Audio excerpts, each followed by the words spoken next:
to this week's edition of Easy Like a Sunday Story. It's episode 7. I just do not know where the time has gone. It's absolutely flying. I wanted to say thank you to everyone that's been tuning in and supporting the idea. It makes me really happy, so thank you so much. This week's story is called Egg and Spoon, and I hope you enjoy it. Egg and Spoon. He was meant to be doing sports day, which meant I wouldn't have to go anywhere near the other parents or teachers. Which I realise sounds odd because, of course, I should want to be there for Anya's sports day. And it's not that I didn't. It's just that I needed to lie low for a bit. There'd been an incident recently, and I just needed to give it long enough for somebody else to show themselves up so that the gossip could move on from the summer sausage sizzle. It had been a really hot day. I'd had to work through my lunch so that I could leave early for the PTA event, which meant that I hadn't eaten. Mistake number 1. I was nervous as I was trying to make a good impression. I was hoping to join the committee, and all of the high-profile power parents were there. You know, the SUV driving, beautiful people who drink a half-shot decaf skinny tall long black after Pilates types. Bet they wouldn't be eating too many sizzling sausages today, I thought to myself at the time. The sausage sizzle was basically a barbecue and drinks on the school sports field to welcome the warm weather, moan about the lack of fundraising, and to brag about your children. I realise it sounds awful, and why would I want to be a part of it, you might ask, but I just needed something to focus on that wasn't the fact that my husband had left me for another woman.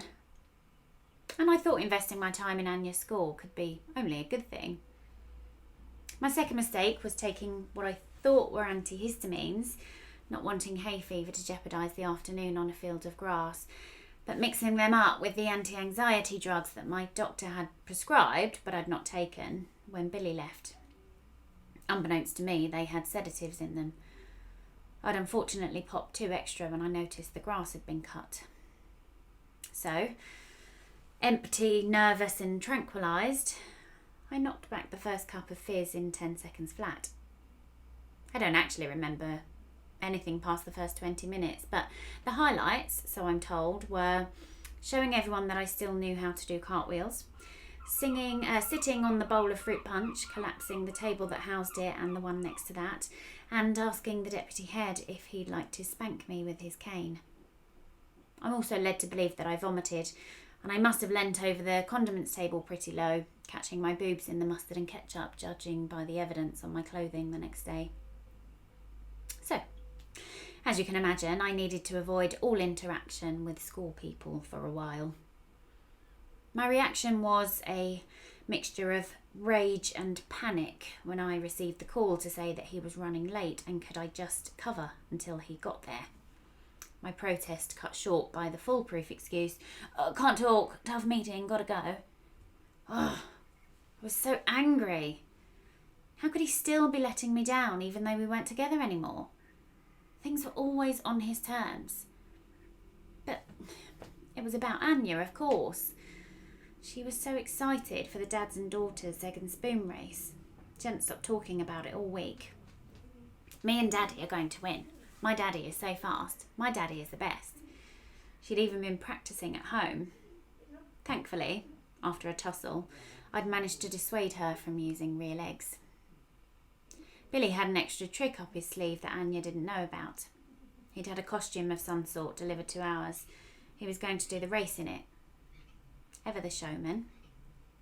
A bit attention-seeking, I thought, but I knew that Anya would love it. I didn't know what it was. He just asked me to bring it. Told me to bring it. I assumed it was something that made him look good, probably Captain America or something. He fancied himself as a superhero. I prayed it was tight and made him look fat, or stupid and made him look stupid, or cheap and made him look cheap. Cursing him under my breath, I made my way over to the parents' area.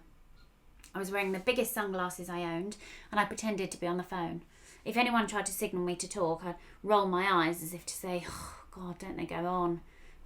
Oh, work call, can't get out of it." He'd better be here soon, I thought. I wasn't sure how long I could keep up the charade.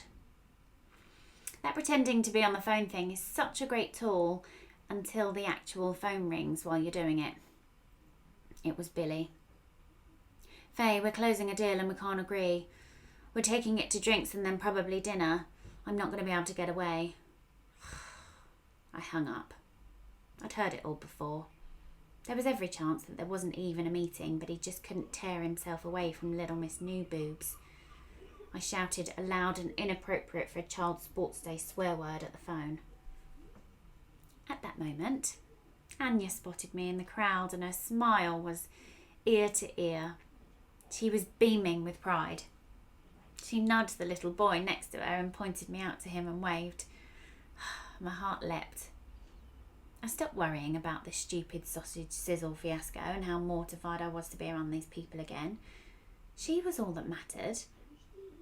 I felt a lurch of sadness for Anya that her dad wasn't going to be there. She didn't deserve to be let down. Oh God, the race he was meant to do with her. I thought back to this morning. I'm nervous, Mummy, in case I get it wrong, but Daddy will know what to do, won't he? I remembered my first sports day as a kid. You're excited, but you're terrified. It's all new.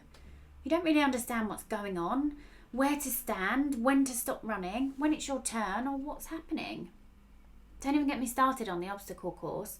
Way too many things to remember. How are you meant to win if you're waiting to see what your mates do first with the rings and the beanbags? You've never come across anything like it in your life, and to make it worse, there are millions of people watching. At that precise moment, Adamantia came over.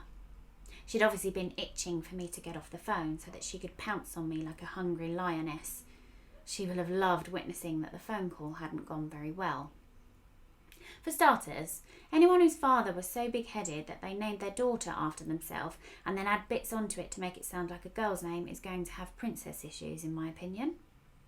When I first heard it, I thought she was named after Adaman and that she was going to be cool. I was wrong. She swished over, all 6 foot of her.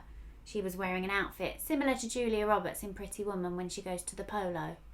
For a child's sports day. The circumference of the hat rim was larger than the hula hoops in the obstacle race. She was so immaculate and together. I looked like I was wearing one of the crumpled sacks from the sack race by comparison. Faye, didn't expect to see you here today.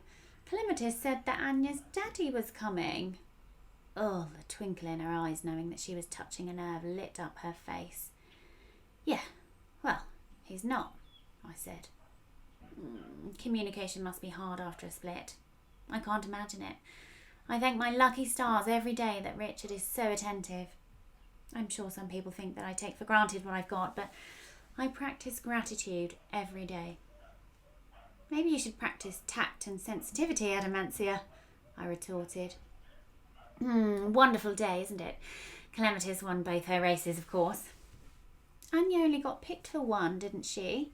The daddy and daughter race. Oh, awful that he's not going to be here. I didn't say anything. I was scared what might come out. Tears, expletives, both. Anyway, how have you been, Faye? Are you coping okay? She said with a patronising head tilt. I haven't seen you since you propositioned Rob Hargreaves. You know those people that still think it makes them special when they're on first name terms with the teachers, even when they're not pupils? It took everything I had to stop me throwing my cup of lemonade over her perfectly groomed face. Well, Adamantia, I'd love to stand here all day being belittled by you, but I'll leave you to brag about your high-achieving daughter's sporting accomplishments while I go and make a right prat of myself, again, in order to make my daughter laugh. You just wait here and look pretty and see if you can find something interesting to say that isn't mean, and I'll go over there and make myself look utterly ridiculous. Because I don't care. I don't care what you think of me. I don't need to keep up appearances because I lost my dignity a long time ago. And as long as Anya thinks I'm cool, then that's all that matters. And don't stand there with your mouth open for too long.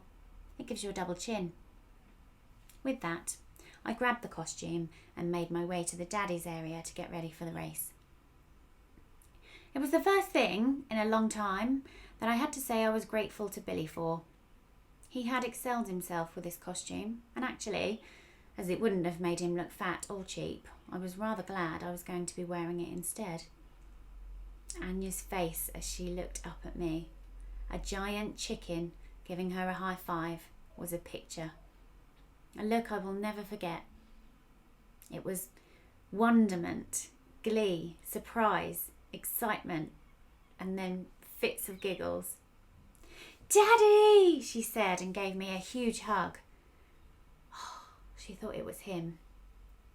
I said nothing, hugged her, held her hand and walked her to the start line. She was so happy and she didn't look nervous anymore. She looked ready. I then had to walk back along the white painted track up to the other end for the relay. The crowd erupted, first with laughter and then with applause. Not the reaction I was expecting if I ever showed myself here again. Maybe I'd just always wear this chicken outfit. Parents' evening, nativity plays, afternoons helping the children's read. Mrs. Marshall on the megaphone announced, "Oh, looks like we have a chicken for our egg and spoon race today, children. What noise does a chicken make?" And then there was a flock of clucks, a sound I've never heard before or since. This was fun. And all the PTA stuff and the fiasco I'd made of it, feeling like I'd let her down, seemed silly. This was what was important. I was here for her and I was enjoying myself. Everything had got so serious and depressing lately. It was so nice for 10 minutes to just be silly.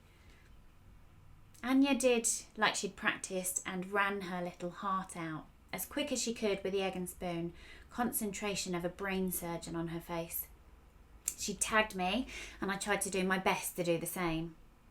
Not to make excuses, but it was difficult with a chicken outfit on. Plus, I hadn't been in training as I was a last-minute stand-in. We came third. She seemed pleased with that and it was enough to get a rosette. We had a big hug and she was still laughing and excited as I signalled her that I'd see her afterwards. Her little face when she came running over to show me her rosette after the races had finished. "Mummy, look what we got! And Daddy was a funny chicken, did you see?" "I did, darling. Congratulations to you. I think we'll go to the baker's and get you an iced finger and something yummy for me too to celebrate." "And Daddy?" Anya asked. "He had to go back to work, darling, but he said he will come round tomorrow and take you for ice cream to celebrate. How about that?" "Yeah! And will he be dressed as a chicken again?" "Yes, darling," I said. "He definitely will." The end.